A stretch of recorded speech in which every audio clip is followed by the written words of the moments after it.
To another edition of the Art Lewis Show. Brand new week on this 14th day of July. Almost half the month gone already. And lots to talk about, particularly as it happens in Saginaw, because later on after the 10 o'clock news, Marsha Braun will be with us to talk about Saginaw Celebrates Summer. At 11 o'clock, we'll reserve some time for open phones, but for this hour, let's talk a little baseball. And the word little is important because the baseball we're going to talk about has that word in it, Little League. And with us to talk about it this morning, we say good morning to the president of the Saginaw Little League.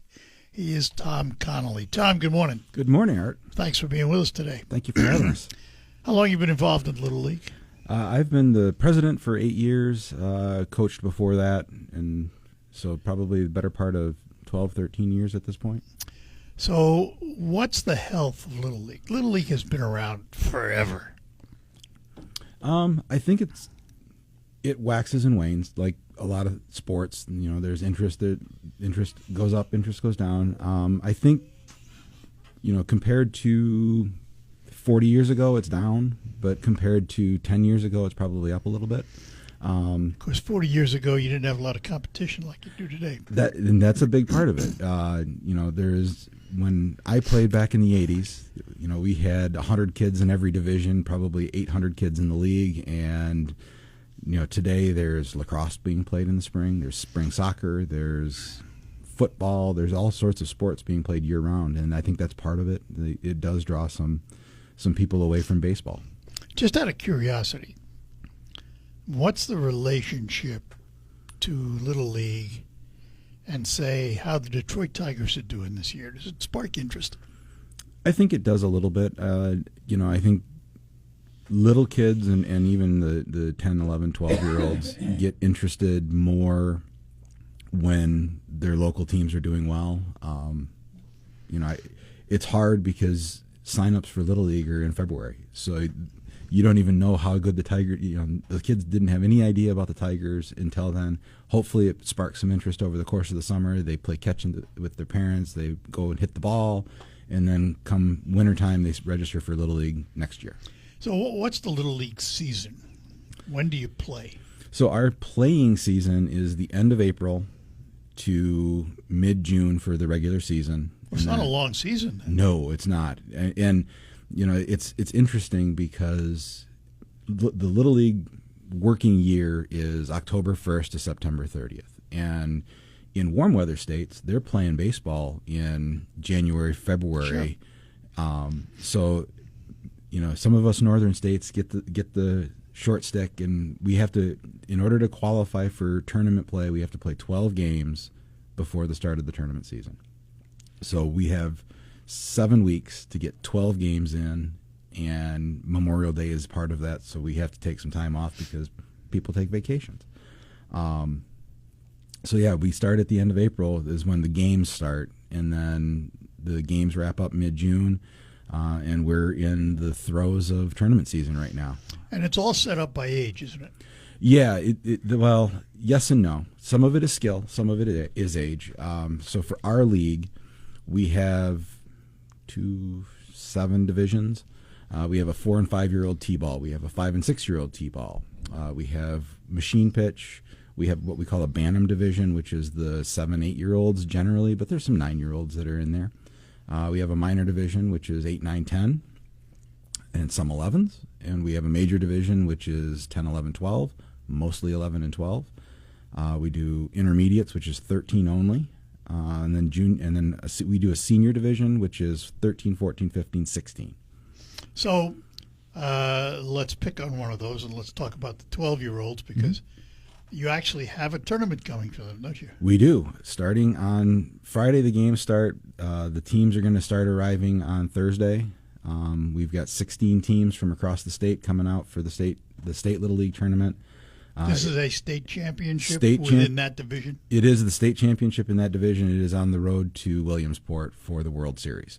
So the winner of this tournament, on which we're hoping that there's no rain and we get to play all through the week, through the weekend and into next week. And the winner of this tournament will advance to Indiana where the regional is held against Kentucky, Ohio, Wisconsin, Indiana, and I think Iowa.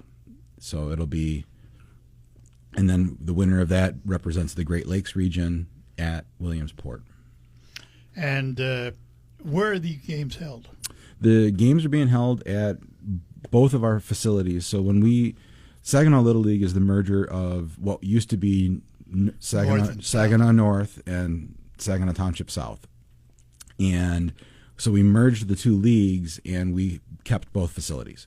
So the games, we're doing the pool play games are Friday, Saturday, Sunday, and they're going to be played at both locations.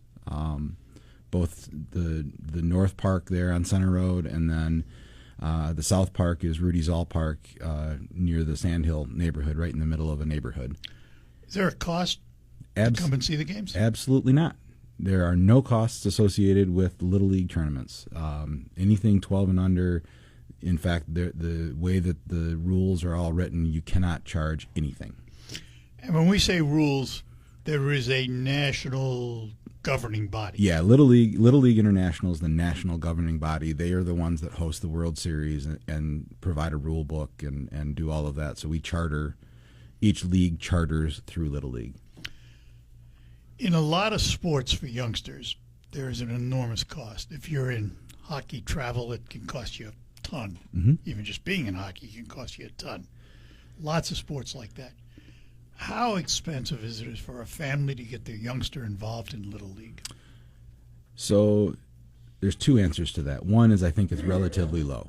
For us, and I'm speaking just for us, we have a registration fee of $95 for the first player, $90 for each additional player for the season. That's it. That's the only expense that they are asked to pay for. Obviously, there's some other extraneous costs. Yeah, you got to buy a glove. A glove, pants. But at the same time, we have a couple of bins of used baseball gloves. We have several bins of used cleats. At the end of the day, if you say, you know what, I want to play baseball, but I can't swing it, you're good. Come on out, play. We'll get you registered. You'll play. There's no cost can't be a blocker for Little League baseball. How many youngsters would you guess right now in our league? In your league? In our league, we have 450. Quite a few. Yeah, 450, and that includes about 30 softball players. We launched softball for the first time last year, and it's been an uphill struggle to get enough participation, but we're on track with softball. Yeah, I'm glad you mentioned that, because with the advent of the AUSL, there's women's softball has come to the forefront. So do you have provisions for girls teams? So Little League baseball is co-ed, and then softball that we launched is for girls. There is a Little League boys softball that we're not even going to dip our toe into, that we don't have the facilities to do that. And I don't think there's an interest in that, quite honestly. But for the girls, it's interesting because we start softball with the 8-year-olds, because quite honestly, from the way we're looking at it, the difference between T-ball and machine pitch, softball and baseball is 1 inch on the ball. So baseball's 9 inches, softballs at that age are 10. That's the only difference. And one is optic yellow and one is white. So the mechanics of teaching a child to throw, it's actually easier with a 9-inch baseball, because even the girls, traditionally a softball grip is 3 or 4 fingers on the ball. Baseball, when you get old enough and your hands get big enough, it's 2 fingers. So, but 4, 5, 6, 7-year-olds, their hands are so small that they still need 4 fingers on a baseball. So they're still learning the mechanic for throwing a softball. At what time in that development do they go from that oversized baseball to a normal sized baseball? 9 inches is normal. 9 inches is normal? It's a 9-inch ball. Boy, that sounds It's the circumference. Yeah. Okay. Now you got it. Yep. All right, the circumference. Yep, that's the circumference, 9-inch ball. Okay. So they're playing with a standard baseball. Yep. Yeah, baseball size doesn't change by age. Softball size changes with age because you get from a 10 to an 11, and I don't know if there's a 12 or not. But we're going to take a break, come back. We're talking to Tom Connolly, president of Saginaw Little League, and we'll have more about the tournament coming up and more about Little League and getting involved ahead. We're proud to make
On the Art Lewis Show, talking to Tom Connolly, president of Saginaw Little League.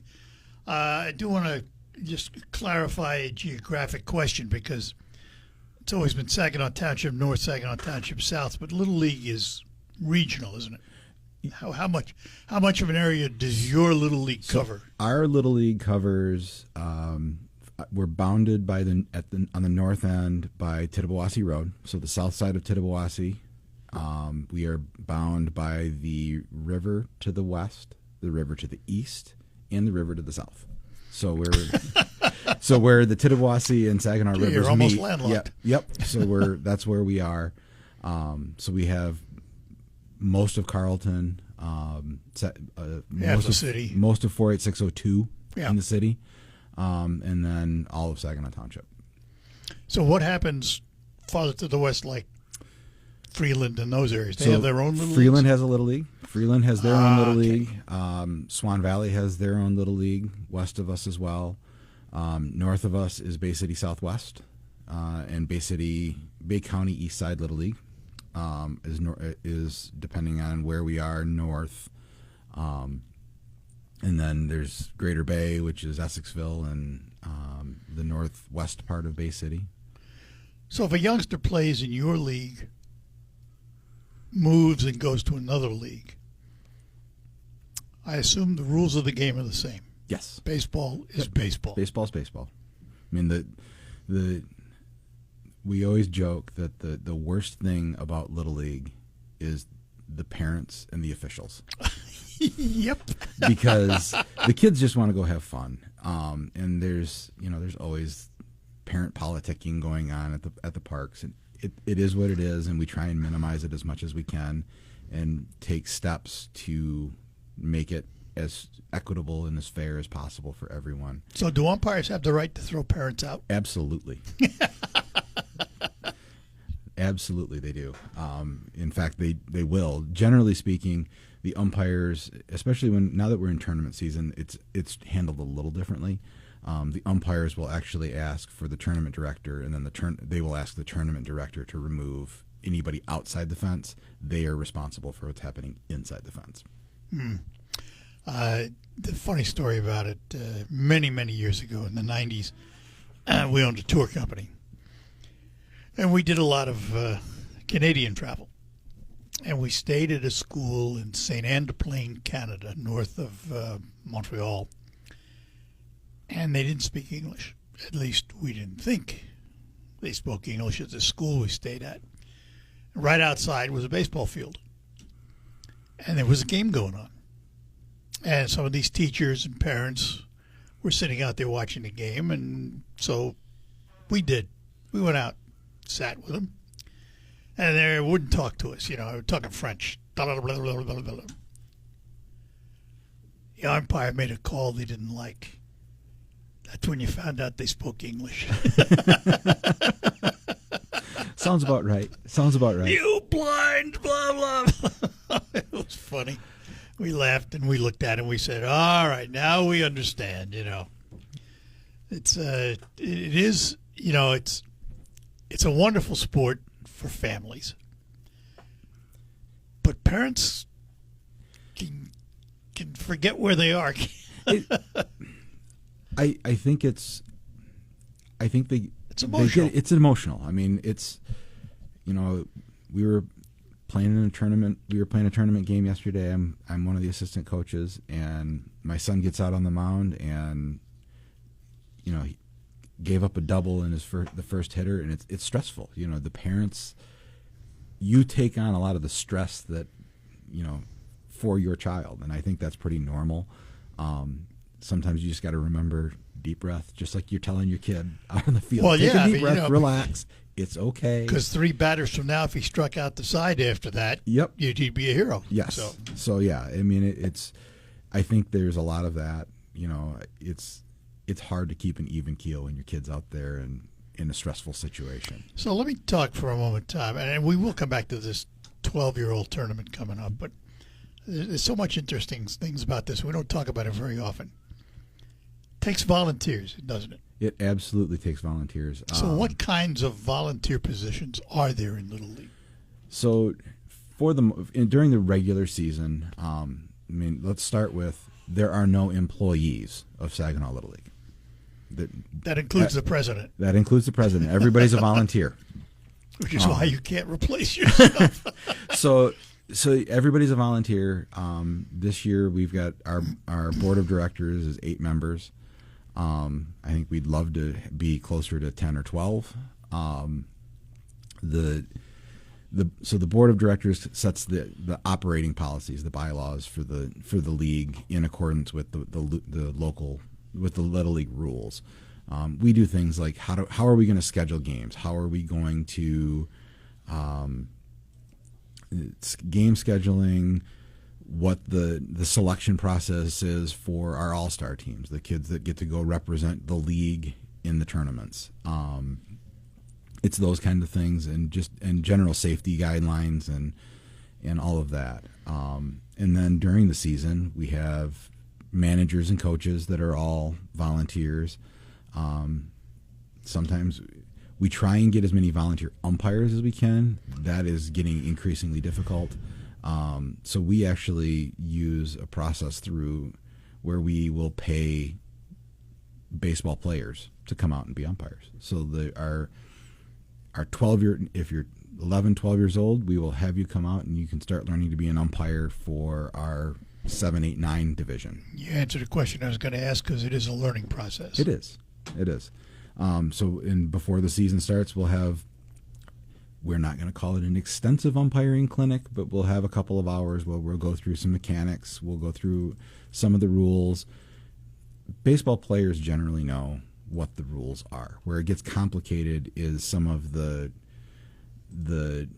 technicalities that the coaches need to know, and during tournament time, the scorekeepers need to know, the tournament directors need to know. But really, do the umpires need to know what the rules are around a pitch count? No. They just need to know when to call timeout and say, okay, we got to get this straightened out and figure it out. So is there somebody there with the rule book that knows the rules inside and out? Yeah, so we ask that everybody, at this point, Little League has done one of the nicer things has been the rule book's electronic now, so you can just download it to your phone. It's free, so we tell all of the coaches, all of the umpires, you've got a phone, download the rulebook app, read through it. More than likely, 90% of the rules. You know what a fair ball is, you know what a foul ball is, you know what a strike is, you know what a ball is, you know what out is. Where some of the things that get complicated are where the managers have to manage players based on what they've played. There's a requirement that says if the pitcher has thrown 40 or more pitches, they may not catch in that game. If after 20 pitches they can pitch the next day, but there is a difference then between Little League rules and Major Baseball rules. In other words, you're telling me a pitcher can go catch if he hasn't pitched 40 pitches? Yes. Can't do that in Major, can you? Well, you could. Major League Baseball. Technically, we got Shohei Ohtani out there that's playing right field, pitching, and hitting. I guess that's true.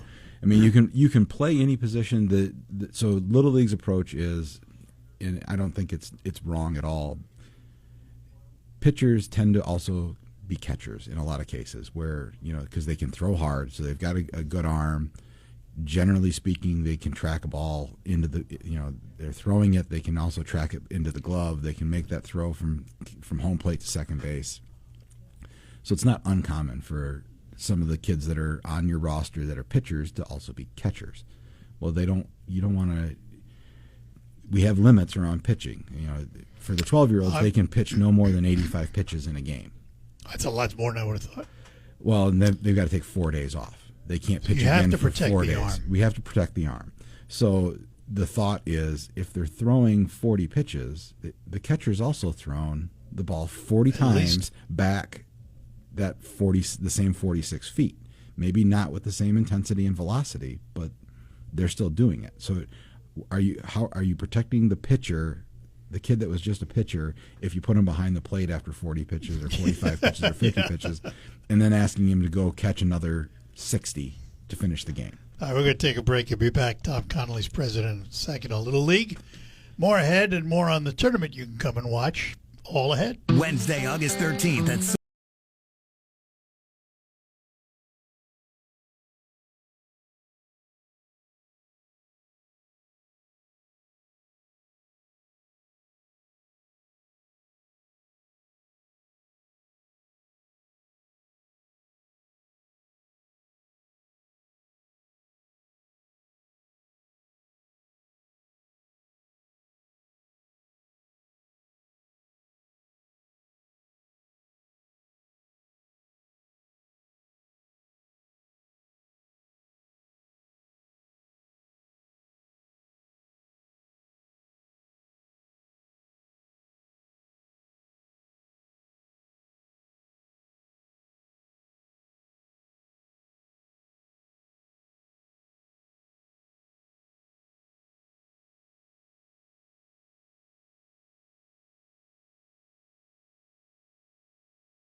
We're back with you talking to Tom Connolly, president of Saginaw Little League. And Tom, as I went to your website, I was shocked, I guess is the word, at the number of training courses volunteers have to go through depending on what they're doing with the league. And the first one on the top of the list is abuse awareness training. Yep. Yeah. So do all parents have to take that? No. They should. And it's a reflection of a lot of the events that have happened in the last 20 years around trusted adults and kids. And I think it's necessary. The volunteers have to go through it every year. It's a recurring. We have to renew it annually. And it really just covers things like, adults should not ever be alone with kids, that are not theirs. They should, train, any kind of, there should limited physical touch and that kind of thing. In addition to looking for signs of common sense. It's a lot of common sense, but some of it is, there is a component of looking for indications of abuse at home. So that way, one of the things that has happened over the last 5, 6, 7 years, all of the board members, coaches are all considered mandatory reporters at this point just like By law. By law. Right. So, that's the second piece is, having a situation where, is there potentially something going on at home that, we need to notify the proper authorities of. And it kind of goes into, one, what to look for, and two, what to do. Don't do any. And the easiest answer for that is just call CPS. They will, if you have a reasonable suspicion, call CPS and move on and let them take care of it. And this is mandatory for anybody volunteering in the league, right? Yeah, anybody that has repeat contact with children is where it falls. We also do a background check. Everybody every year has to get a background check done, and that's one of the ones that I hear. Well, I'm a teacher. I have a background check done for my employment. Yep, I get it.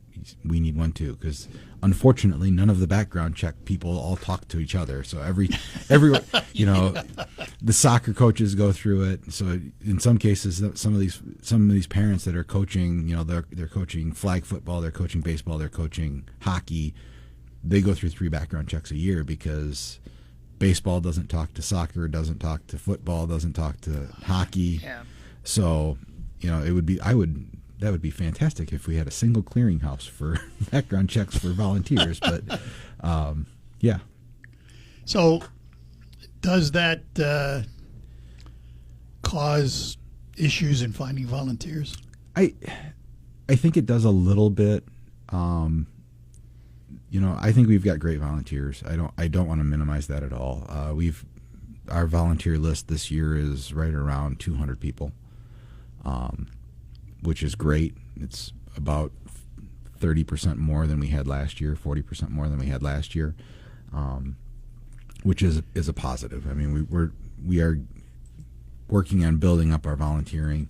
Those are the people that eventually, are gonna.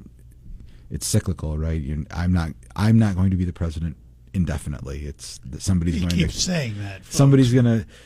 And because there's a point where everybody's kids age out. I mean, we actually have 2 board members that they don't have any kids playing anymore. One of them has a grandchild playing, but the other is just a guy that really likes baseball and wants to help out. So, I would encourage that if you're interested, reach out. We're happy to talk through opportunities with people. So now, how many different volunteer positions are there? Give us an idea of what you require in the way of volunteers.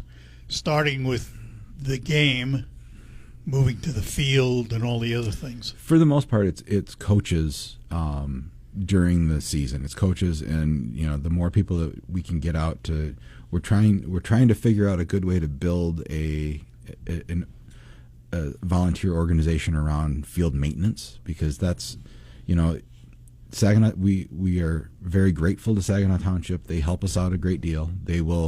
Saginaw Township comes out and they take care of the lawn at all the parks outside the fences. They will come during the season and they will mark the fields for us. Oh, really? Yep, they come out and mark the fields for us, which is fantastic, because I don't know that we could mark the 10 fields we have every day with just volunteers and have games ready for 6 o'clock in the evening. So they help us with that, and then, but we've got volunteers that go out and mow the grass inside the fences, because we need to do it a little differently than the township has a big Right. broad mower. We need it a little more refined for the playing surface.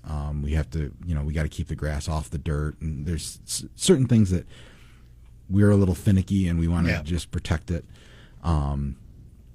So, but we also have to repair the facilities. The batter's boxes, when kids, after 25, 30, 40, 50 batters, the batter's box starts to cave in a little bit.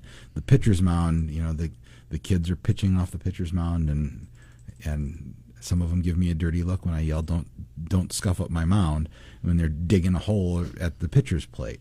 And they watch too much television. Yes, and they don't quite realize that the Tigers have a crew of about 40 that go out and fix that 20 minutes after the game is over, and they can and have the staff and support and everything else they need to do that. So, but yeah, that's the next big hurdle for us is if we can get some more help around the fields and field maintenance, that's huge.